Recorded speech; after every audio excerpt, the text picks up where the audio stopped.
Historia de la tipografía. En la Edad Media la industria editorial se centraba en los monasterios, donde los libros eran copiados por los copistas en el scriptorium y distribuidos en las iglesias.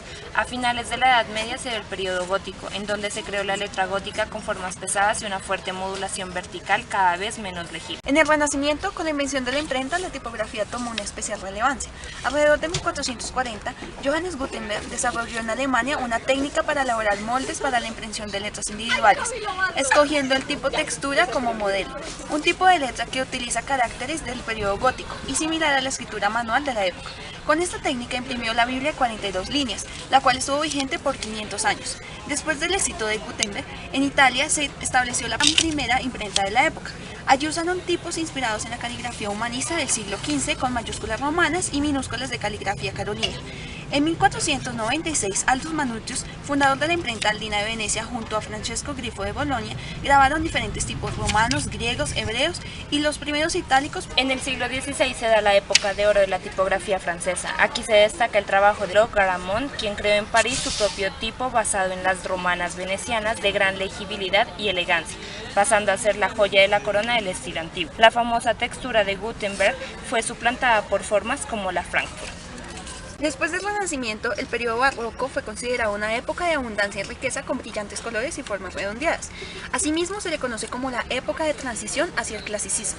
En esta época se destacó Luis XIV en Francia, quien ordenó al imperio que creara un tipo para su uso exclusivo, conocido como Roman du Roi. En Inglaterra se destacaron William Caslon y John Baskerville por su innovación. Los tipos de Caslon estaban influenciados por los patrones holandeses formales y legibles. Baskerville fue famoso por las innovaciones que investigó en lo referente a soportes, tintas y encuadernaciones. El periodo clásico tiene más contraste entre sus trazos y las formas están más estilizadas, dándole sentido de elegancia y claridad y legibilidad. La familia Didot es la más famosa de la época. El manual tipográfico de Bodoni es el texto más famoso que presenta 373 tipos de letra. En 1785, Didot diseña el sistema de medición tipográfica de puntos, que es actualmente un estándar en Europa. A partir de 1800 llegó la innovación tecnológica importante, el tipo sans serif, que se impusieron gracias a su alta legibilidad y facilidad de uso, especialmente en medios impresos de lectura masiva. De aquellas máquinas hay que destacar Monotype de Tolbert Latz.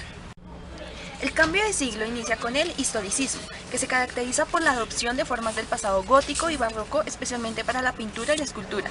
Respecto al texto, este aparece centrado con alfabetos excesivamente decorados, sombreados o en tercera dimensión.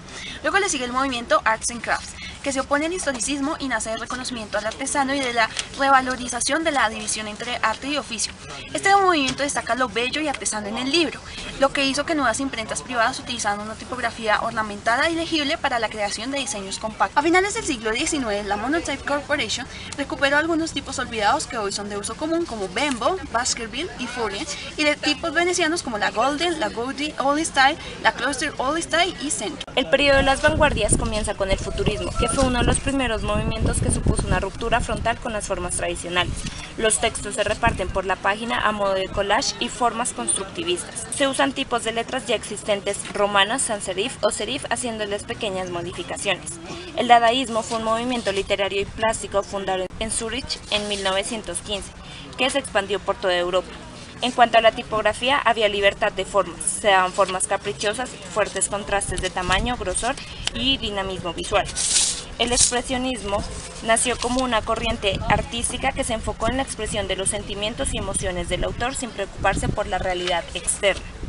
Alrededor de 1920 aparece en Europa el constructivismo, cuando después de la Revolución Rusa en 1917 se produce una reestructuración de la sociedad. En un comienzo este fue atacado, pero después se extendió por toda Europa. En Holanda surgió el movimiento de Stil y en Alemania se manifestó en la Bauhaus.